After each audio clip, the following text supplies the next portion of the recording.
Cuéntanos tu historia. La encontré en mi propia casa haciéndome brujería, la encontré con un altar.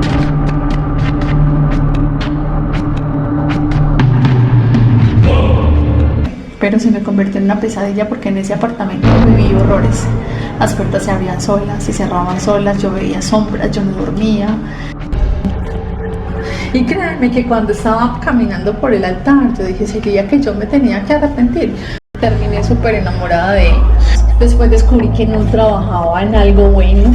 Cuando tú haces un compromiso con alguien, tú también te casas con esa familia. Confianza. Y aquí es donde empieza la historia, porque si yo pudiera coger un montón de niñas, muchas, y contarles la historia y decir, me robaron, todo lo malo me pasaba. Yo no dormía, que yo me despertaba a la medianoche sin poder dormir, ardida de fiebre, llena de ronchas. Yo sentía que alguien me estaba parado encima. Yo quiero que conozcas mi iglesia. Te juro que yo nunca había sentido una experiencia así tan gratificante. I don't know who I'm preaching to right now. No sé a quién estoy predicando.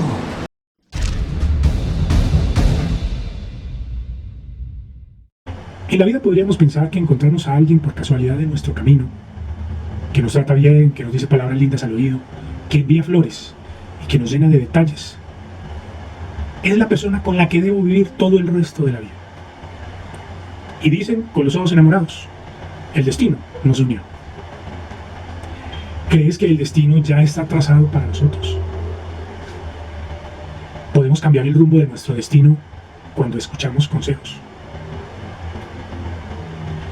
La persona que nos habla bonito podría ser un lobo vestido de oveja.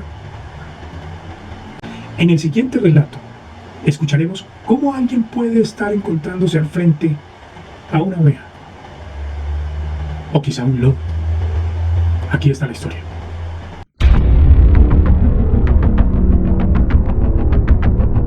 Búscanos en el canal de YouTube como Cuéntanos tu historia, CH. Recuerda, Cuéntanos tu historia, CH al final. Suscríbete a nuestro canal y dale click a la campanita para que te des cuenta en el momento en que subamos una nueva historia. Que mi historia comienza cuando tenía 19 años, una niña de pueblo con muchos principios enseñados por sus abuelos, por muchos valores, que creía mucho en que, y demasiado hasta que cosas eran pecado, pues como tener relaciones anticipadas con los novios, como dejarse tocar, tomar. Empecé en la universidad, con mucho esfuerzo empecé a hacer la universidad, viajaba también todos los días y ya estaba como en el segundo, tercer semestre y un día iba muy desilusionada pues de la universidad porque a pesar que era como muy buena estudiante, estaba cancelando materias porque allá era muy importante la asistencia. Y resulta que para yo llegar a la universidad, pues yo siempre llegaba tarde porque trabajaba en una entidad financiera, los horarios, yo no podía salir hasta que no cuadrara, la universidad quedaba al otro lado, entonces no era muy fácil para mí el tema. Salí de la universidad un día, furiosa, llorando, porque el profesor me dijo, lo siento, eres un excelente alumno, pero no había visto que no te puedo pasar las notas, porque yo antes de ver las notas ya había pasado como la asistencia y resulta que mi materia la cancelaste por asistencia. Entonces es muy triste porque yo era la nota más alta. Y yo cogí ese libro, me acuerdo, salí, era una materia que se llamaba Introducción a la Economía. Salí con ese libro gordo que había estudiado tanto. Y salí a la autopista a coger una buseta para el pueblo donde yo vivía. Lloré todo el camino y yo decía, pero ¿por qué? ¿Para qué me dice que soy de las mejores estudiantes si no conté con su apoyo, el profesor? Si no conté con su apoyo a la hora de pasar la nota. Y lloré. Yo decía, no, ya voy a tener que cancelar el semestre.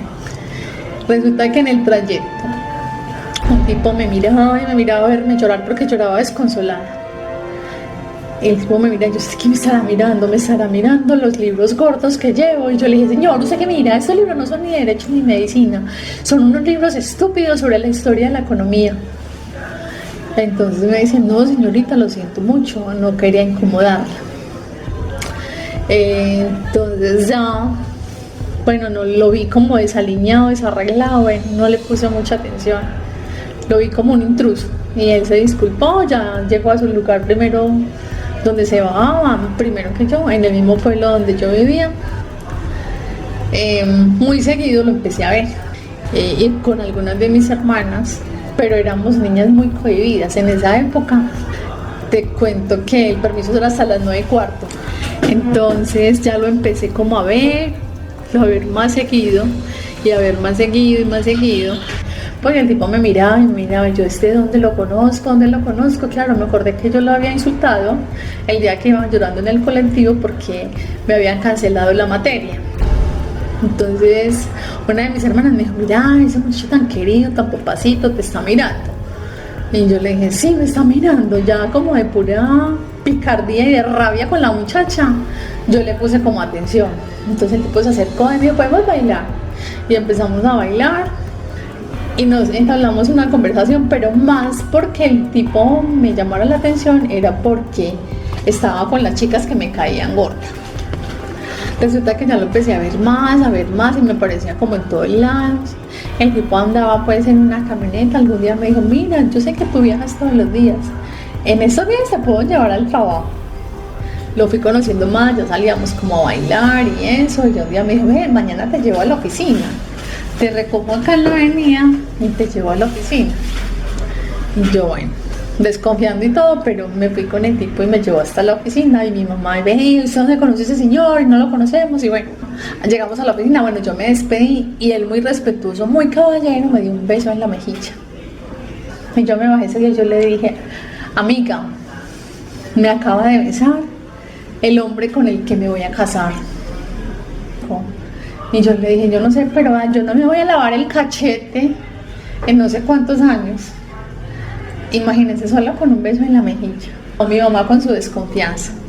Y aquí es donde empieza la historia, porque si yo pudiera coger un montón de niñas, muchas, y contarles la historia y decirles que bueno, que en un porcentaje puede que alguna mamá se equivoque, porque es que las mamás nos equivocamos, pero nosotros deberíamos tener los oídos abiertos para cuando la mamá habla, nosotros prestar siquiera que algo cause en nosotros, porque yo creería que la mayoría de las mamás no se equivocan.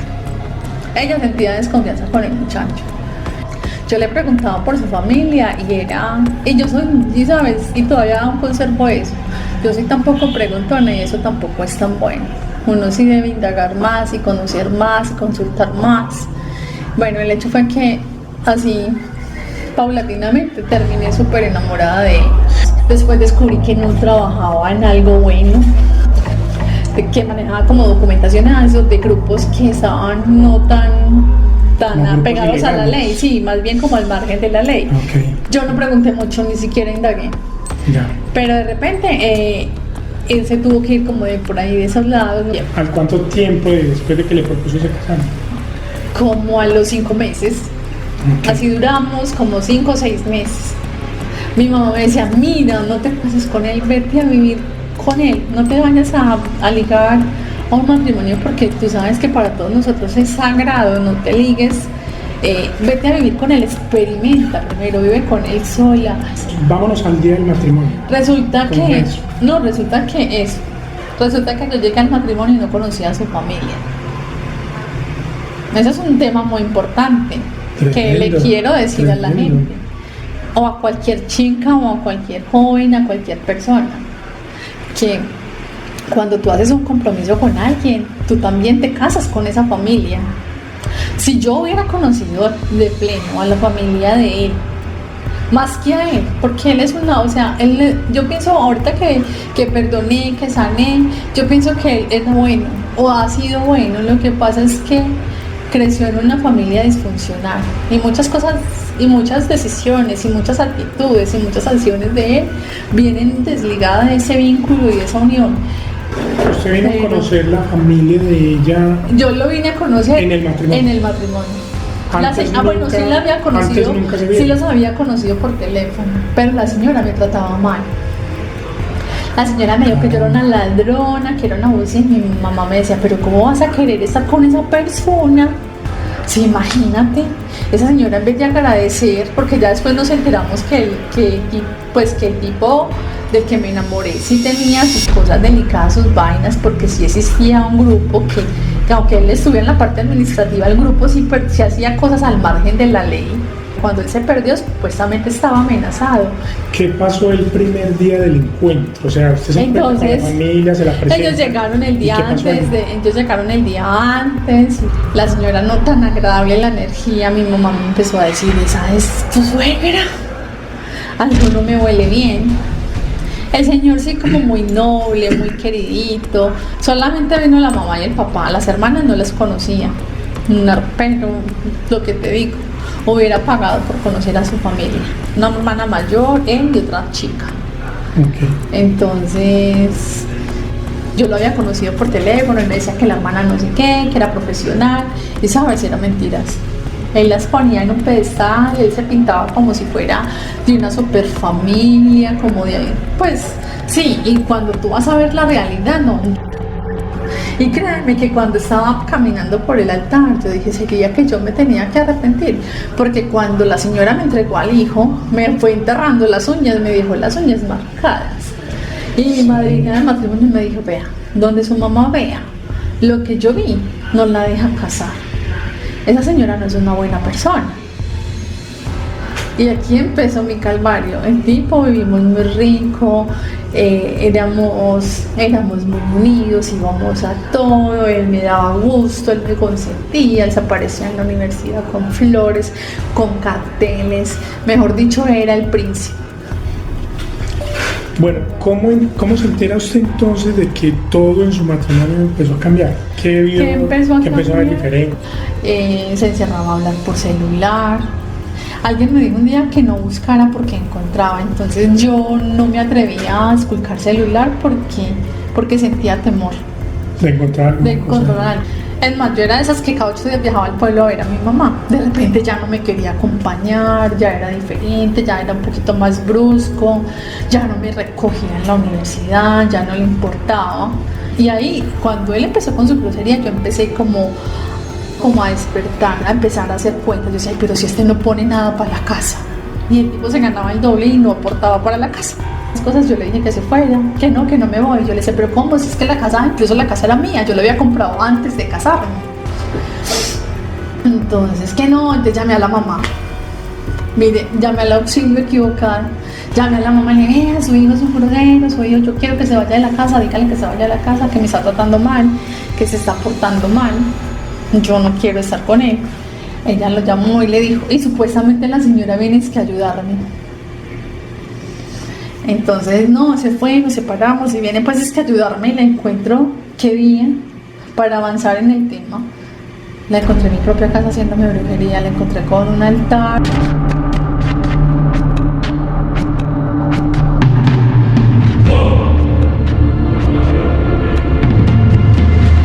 Y vamos a la cocina, la señora tenía un altar y estaba fumando sus tabacos y fotos del tipo del hijo y mías y eso. Yo le dije, yo no sé qué está haciendo. No, es que usted sabe que estoy lejos de mi casa y usted sabe que ese señor, ese marido mío es un perro, es un sinvergüenza, entonces aquí le estoy haciendo para que no me vaya a poner los cachos.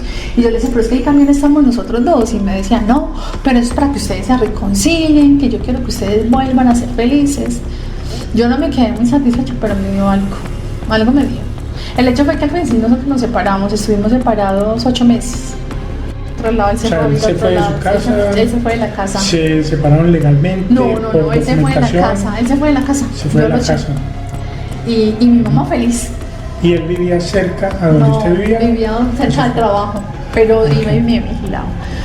Él no vamos, avancemos hasta la parte donde ustedes ya rompen relación por completo. No, entonces espérate, volvimos. Resulta que volvimos, nos fuimos de luna de miel y resulta que ya habían pasado como 7 meses y esta vez sí quedé embarazada. Ay, caramba. Entonces ya cuando descubría, ya es que la oportunidad de la segunda luna de miel descubro que estaba embarazada. Cuando me di cuenta que estaba embarazada, yo me puse a llorar. Yo me acuerdo que lloré como loca y yo le pedía perdón al vientre, yo me tocaba el vientre y yo decía que no era con él, que era con la situación que yo estaba viviendo y no me equivoqué. Porque tuve un embarazo súper difícil, muy sola, sin acompañamiento, muy difícil, muy duro, muy déspota, muy enferma. Yo subí 20 kilos, el bebé era muy grande y volvió a aparecer la mamá. vino para acompañarme supuestamente en el momento en que naciera el niño, pero mi mamá también había venido del pueblo, pero mi mamá se moría. Nos íbamos para el éxito y él ni siquiera pastraba el coche, él solo se empacaba sus cosas y le empacaba cosas a la mamá porque la mamá era bien exigente y mi mamá me decía: esta señora es bruja, yo no la quiero, esta señora es bruja, tiene algo malo. Mira, hija, tú no haces caso, pero esa señora tiene algo malo. Bueno, el hecho fue que el niño nació súper grande, súper lindo, pero muy enfermo. El niño nació y yo estuve de dieta, me dio mastitis. Al niño le dio un montón de cosas y él nunca estaba, porque él se iba con las mujeres con las que había estado siempre, se iba de rumba, me dio mastitis, me dio fiebre y mi mamá siempre estuvo ahí. Dios me había regalado ese hijo para que fuera el valor y fuera el motor que me iba a impulsar a seguir adelante, porque esta vez sí lo saqué de la casa y lo saqué con todo el valor. Esta vez mi mamá me puso a escoger. Entonces recordé todo eso que mi mamá me dijo antes y yo dije: no, esta vez yo no voy a perder a mi mamá. Ya ella me lo advirtió una vez cuando me casé y yo no le hice caso. Esta vez sí le voy a hacer caso. Mi mamá me dijo: si ese tipo vuelve a poner un pie acá, usted me pierde a mí para toda la vida. ¿Usted escoge a ese tipo o me escoge a mí? Y esa vez fue a mi mamá. Él siguió en su rumba, en sus fiestas, no le importábamos ni el niño ni yo. Eso me dio alas y motivación como para empezar el divorcio y me separé por lo civil y hicimos liquidación de la sociedad conyugal. Me quedé en el apartamento, pero eso se me volvió una pesadilla. No supe dónde se fue, pero se me convirtió en una pesadilla porque en ese apartamento viví horrores. Las puertas se abrían solas, se cerraban solas, yo veía sombras, yo no dormía. Entonces ahí es donde empezaba mi tortura, mi verdadero calvario, porque alguna vez que yo la encontré haciendo brujería, yo no sé qué poder tenga eso, ahorita no lo creo porque creo eternamente, creo más que es más fuerte Dios que cualquier otra cosa, que por encima de Dios no hay nadie, pero que esas cosas que te desean y que te quieren hacer daño, eso, si no estás con Dios, eso sí te pega. Y yo para ese momento no estaba con Dios. ¿En qué momento empezó usted a sentir todas esas cosas? Ya había sentido, pero no le había dado importancia. Solo hasta que empecé a buscar de Dios cuando Él se fue. Y tarde, y después de mucho, después de orar, después de conocer a Dios de muchas, pues empezar a investigar y a acercarme a Él. Yo no entendía en ese momento, pero ahorita sí sé que Dios es grande, que solo me dio un hijo, porque imagínate, yo haber tenido 3 hijos de esa persona tan irresponsable que si no fue capaz de responder por uno, yo qué hubiera hecho con 3. ¿Cuántas veces le pasó a usted, digamos, esa experiencia de escuchar ruidos, que se movieran las puertas? Hubo un momento que fue más agresivo, porque en uno de esos grupos de oración conocí a una persona que empezó a mostrarme, otra vez como a regalarme sentido de vida.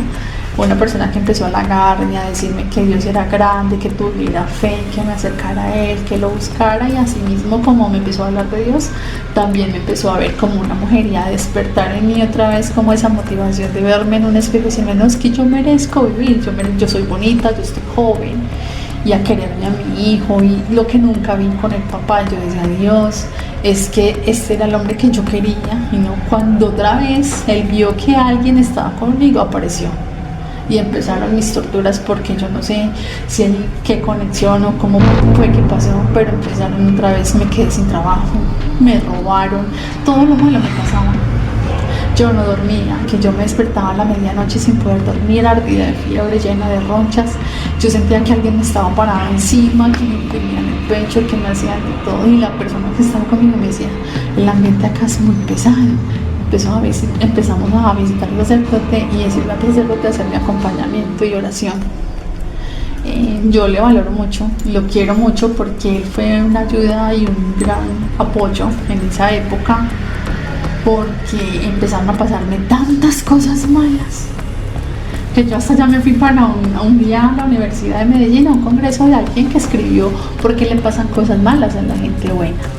Pero entonces en esa época yo no conocía de Dios, y yo le pido a Dios que ojalá todas las niñas, cuando toman una decisión importante en su vida, tuvieran a Dios en el corazón, porque si yo hubiera escuchado a mi mamá en el momento que me dijo: algo tiene ese señor, algo tiene ese muchacho que no me agrada, algo tiene, yo no hubiera pasado por muchas cosas.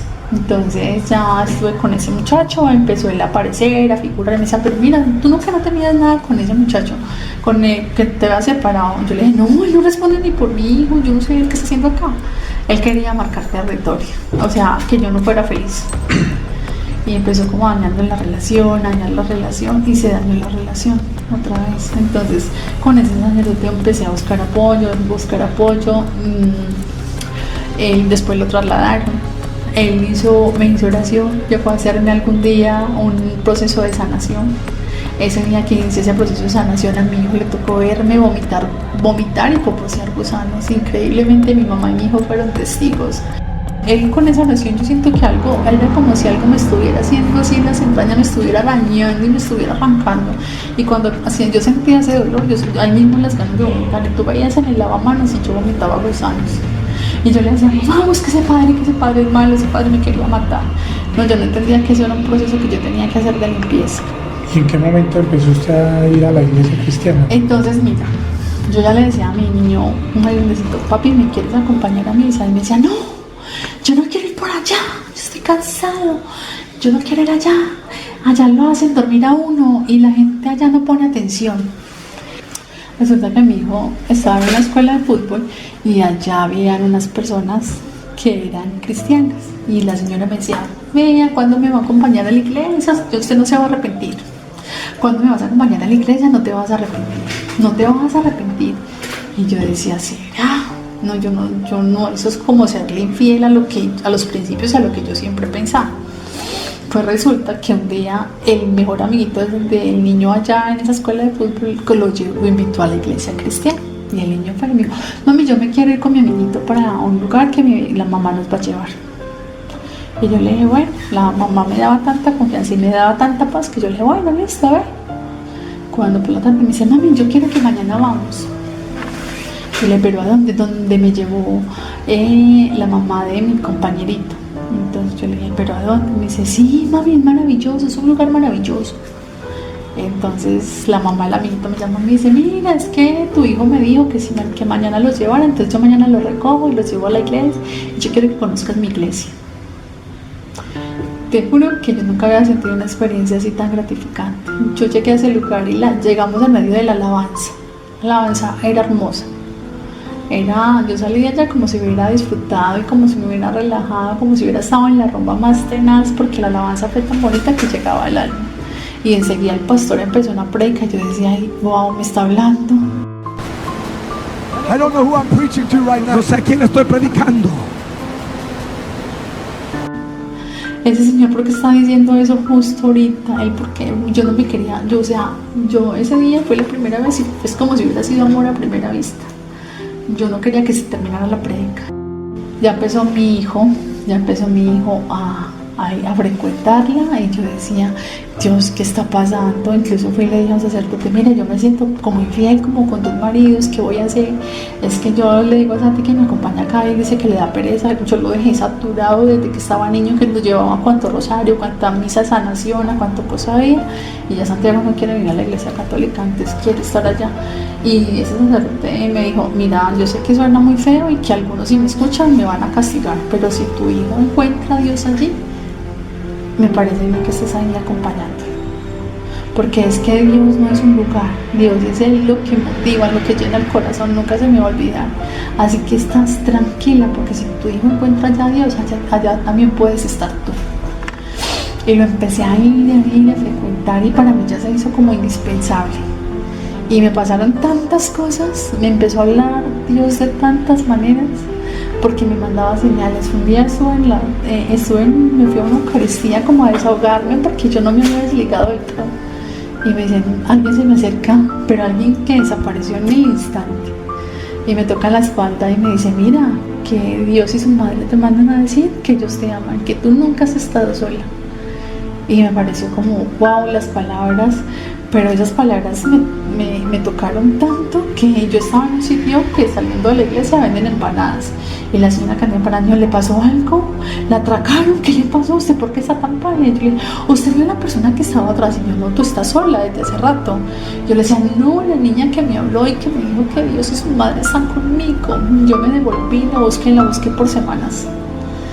cada que salía del trabajo siempre arrimaba a esa iglesia donde yo alguna vez yo ya entraba a quejarme y ese día justo que yo entré a decirle que gracias a pesar de todo lo malo que me estaba pasando, ese día me tocaron y voy y la busco en forma continua cuando un señor en una bicicleta, oye, que Dios y tu madre te aman. Entonces yo decía, ¿qué es esto? Se pusieron de acuerdo, me quieren enloquecer aquí. Y enseguida voy viendo en esa iglesia, y en esa iglesia donde Santi me lleva, y hay acompañamiento, y hay terapia, y en qué te podemos servir, en qué te vuelves una parte tan importante que yo empiezo a ver la gloria de Dios. Yo a veces decía, Listo, de acuerdo a toda esta experiencia que nos contó aquí en esta historia, que es bastante impactante, si una jovencita en este momento la estuviera escuchando a usted, finalizando esta entrevista, ¿usted qué le diría a esa jovencita? yo le diría que, ante todo, que abra su corazón a Dios, que siempre todos los planes que haga, todo lo que se lo ponga en manos de Él, siempre. Que siempre lo primero que todo lo que tenemos que hacer es encomendarnos a Dios, tomarnos 5 minutos para respirar profundo, para pedir Espíritu Santo y que nos dé entendimiento y discernimiento. Si yo hubiera escuchado a mi mamá, si yo le hubiera puesto atención a lo que ella me decía, si yo hubiera visto las señales que Dios nos da, porque no lo conocía en ese momento, yo creo que me hubiera evitado mucho sufrimiento. ¿Por qué? Porque las mamás en el fondo nunca se equivocan. Nosotras las mamás yo creo que tenemos un sexto sentido y es verdad que podemos mirar más allá. Que si yo pudiera coger a todas las arteditas y decirles, obedezcan a su mamá, desen la oportunidad al menos de ir un poquitico más allá, de darle sentido, de darle escucha a lo que la mamá te dice, de siquiera dar la oportunidad de analizar, porque puede que haya un grado de equivocación, pero si ella te lo dice, es como una alerta, algo que tienes que ponerle cuidado, porque algo tiene que haber. Eso sería el consejo a las chicas, que sí, que tengamos muy presente a Dios en el corazón y que escuchemos los consejos, que los papás nunca se equivocan. Cuando ellos nos hacen las cosas, nos hacen un recaño, nos hacen un llamado de atención, no es porque sean canzones, porque son muy caprichosos, sino porque ellos, ¿qué papá no quiere bien a su hijo? El mismo papá Dios, si Él nos presenta alguna situación, yo ahorita lo entiendo, algo tengo que aprender. Yo ya veo cosas negativas o me pasan cosas negativas y yo, Dios, ¿tú qué quieres que aprenda de todo eso? Yo ya no soy esa que decía antes, cuando me pasaba todo lo malo, pero ¿por qué a mí? Soy una mala persona, ¿qué hice? Es que Dios no me quiere. No, yo ahorita digo, Señor, ¿qué quieres que aprenda de esta situación? Eso sí fue el mensaje que más claro me quedó, y trato de transmitírselo a mi hijo y enseñarle que en la vida lo más importante es la honestidad, que no se puede perder la honestidad, que no se puede perder la humildad ni la responsabilidad, pero ante todo que nunca nos puede faltar Dios. Muchas gracias a ti por permitirme desahogarme, pero ya lo hago con el interés de que alguien escuche y que no repita mi historia. Alguna niña que escuche que su mamá le está diciendo, que la están aconsejando, que no es por su mal. Cuando te dan un consejo es porque quieren el bien de uno. Nadie que te quiera bien te va a dar un mal consejo. Si tienes una historia que contar, escríbenos a nuestro correo electrónico. Cuéntanos tu historia, ch@gmail.com, y estaremos en contacto.